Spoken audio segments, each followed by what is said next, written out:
ঢাকার রাজপথে যখন আধুনিক প্রযুক্তির ছোঁয়া লেগেছে, ঠিক তখনই কিছু অবাধ্য চাকার কারণে যেন থমকে যাচ্ছে সব নিয়মকানুন। একদিকে শহরের বড় গাড়িগুলো যখন লাইনে দাঁড়িয়ে চলতে শিখেছে, ঠিক তখনই অন্য একদল যান পুরো ট্রাফিক ব্যবস্থাকে বুড়ো আঙুল দেখিয়ে দাপিয়ে বেড়াচ্ছে। প্রযুক্তির চোখকে ফাঁকি দিয়ে রাজধানীর বুকে চলা এই নিয়ম আর অনিয়মের খেলা এবার হয়তো চিরতরে বন্ধ হতে চলেছে। শহরের প্রধান সড়কগুলোকে এক নতুন চেহারায় ফেরানোর চূড়ান্ত প্রস্তুতি এখন মাত্রই পর্দার আড়ালে। রাজধানীর ট্রাফিক ব্যবস্থায় কৃত্রিম বুদ্ধিমত্তা বা এআই ক্যামেরা চালুর পর সিগন্যাল অমান্য কিংবা উল্টো পথে গাড়ি চালানোর প্রবণতা বড় যানবাহনগুলোর মধ্যে অনেকটাই কমে এসেছে।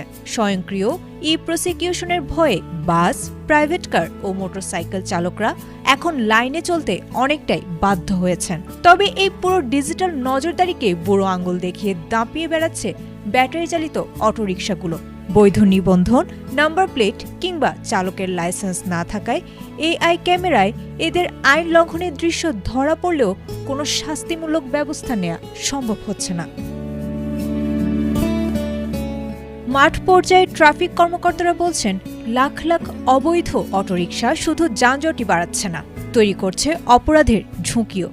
বলা যায়, রাজনৈতিক ও গ্যারেজ সিন্ডিকেটের শক্তির কারণে কেবল পুলিশের পক্ষে এদের দমানো অসম্ভব। তাই আগামী মাসেই সরকারি শীর্ষ মহলের চূড়ান্ত অনুমোদনের পর গণবিজ্ঞপ্তি জারি করতে যাচ্ছে ডিএমপি। রাজনৈতিক সদিচ্ছা ও প্রশাসনিক সমন্বয়ে প্রথম ধাপে ভিআইপি রোড এবং পরবর্তীতে অলিগলি থেকে এই ব্যাটারি চালিত যান সম্পূর্ণ অপসারণের মহাপরিকল্পনাও ইতিমধ্যে সম্পন্ন হয়ে যাওয়ার পথে।